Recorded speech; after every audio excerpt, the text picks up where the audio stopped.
Many mere mortals have maintained that they can. James Van Praagh is the latest to claim this special power. His new book, Reaching to Heaven, A Spiritual Journey Through Life and Death, is a follow-up to his bestseller, Talking to Heaven. Mr. Van Praagh, good morning. Good to have you here on Today. Good morning. Thank you, Matt. You should tell people, you say you're a psychic, that you have the power to read people, but before you realized you had the power, you were as skeptical about this as the next guy. So when did you first realize you had it? Well, yes, I was very skeptical, very long, and I went to a medium from England. A friend of mine brought me to this medium, and I went as a joke. I didn't believe in any of it. And he said to me that you're going to be able to communicate with the spirit world, which I did not believe. He said in 2 years' time. And almost 2 years to the day, I started hearing thoughts and feeling things, which made sense to the person I was communicating with. How far do your powers go? What can you do? What can't you do? Well, I'm really a bridge in between the spirit world and the physical world. I'm able to bring through feelings, details, evidential details, names, places, events, that the person I'm sitting with understands from the person that's communicating. And that gives the person you're sitting with, the person you're doing the reading for, some comfort in that they feel as if there is something after death for their loved one whom they've lost. Yes, especially when they hear things, names, and details which no one knows about except them and the spirit that's communicating. Would you communicate something to someone you're doing a reading for that would not comfort them? I have an agreement with the spirit world in that if I'm given the information, then I give it out. I don't hold back, because I don't think that would be fair of me. That would not be responsible. The first book, Talking to Heaven, it was a huge bestseller. And I understand your idea with the book was to tell people they shouldn't fear death, that there really isn't a such thing as a real death. It's just that you move on to a different spiritual realm. If that's the case, what's the idea, what's the message of the second book? The second book is to take that one step further and to tell people that there is, to bring an awareness to them, that they themselves are spiritual beings. They are divine themselves, and how we can get back in touch with that divine self and not live in the illusions of the physical world, the present day, not to live in fear, but to live in love. You say there's no such thing as real death. However, in the book, you do describe the process of death. That sounds like a contradiction. If there's a process of death, then why isn't there actual death? Well, what it really means, the process of dying, the actual way the spirit exits the physical body is what I describe in the book.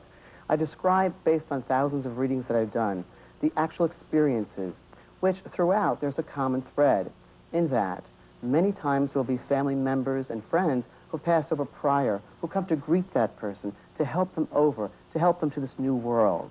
Okay? You did a reading recently for Denise Brown. Yes. You contacted Nicole Brown Simpson, her sister, who was murdered. How specific was your conversation with Nicole Brown Simpson? What did you tell Denise Brown?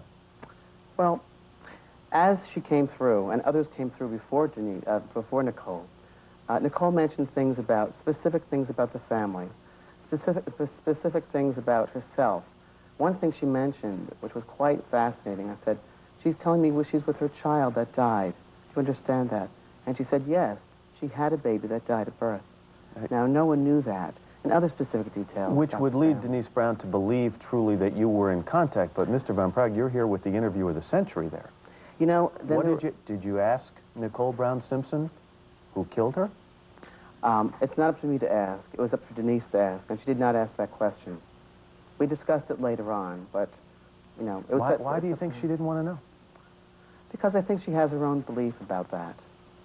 That's what she would believe about that. If we don't die, if we move on to a different spiritual realm, are there good realms and bad realms? In other words, do those realms resemble what we would think of as heaven and hell?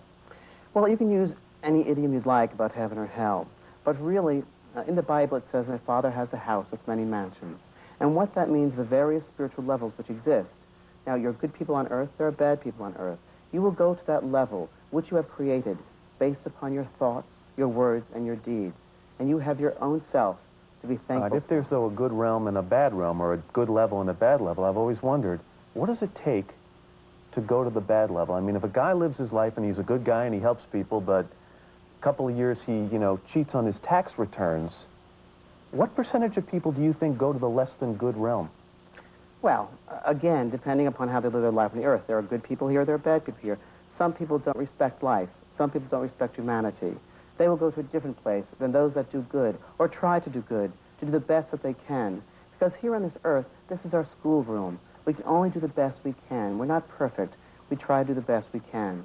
and we end up in a place which represents our lifestyle on this earth. Skeptics are going to say this, Mr. Van Praagh. You know, if all these people we've loved and lost have gone off to this spiritual realm, and there is the spiritual world all around us, why just a select few of you can contact it? Why can't I contact it? You could. Everyone is intuitive. Everyone is born with I've tried. I've sat down. I've tried to imagine and talk to people I've lost. But you have to develop it, Matt. It is not something you can just turn on with a switch. You have to develop it. It took me 7 years to sit in a meditation circle 3 hours every week to develop my sensitivity. You think it's a gift? I think it's a gift and a curse in a way. I think that it is if I can help people, and I've transformed many, many lives. I've helped thousands of people and give them hope and help them to realize there is no death. But and that's a gift. If you have a more sensitive gift than others and you've developed it more than others, is it almost like taking advantage of people to cash in on it? I mean, you hold seminars, you sell books. Why not just go sit someplace and talk to people for free? You know, you wouldn't work for free, would you? Doctors and nurses, they don't work for free. I don't have the gift you have. Well, clerics also don't work for free, do they? There are religious people that don't work for free. I basically could make lots and lots of money if I chose to. I stopped doing private readings. I turned away so many infomercials in the millions, you wouldn't believe, because that's not what it's about. Spirit provides. Spirit takes care of me. If I'm true to myself and my gift and responsible with it, which I have been, they provide. And I don't know, taking advantage of people. It's quite the opposite. There's so many lives that have been transformed with the work that I do, through my books, through my lectures. You know, it's a truth, and it's not everyone's truth. And I don't push this to everyone. It's if it resonates to them, then it's right for them. If it's not, it's not. So if they're looking for a connection, you'll help them find it. Otherwise, you certainly don't have an argument with the skeptics. Oh, not at all. Everyone has a right to believe they want to believe. And if that's their truth, that's their truth. That's their choice. James Van Praagh, the book is called Reaching to Heaven. Nice to talk to you. Nice to talk to you, Matt.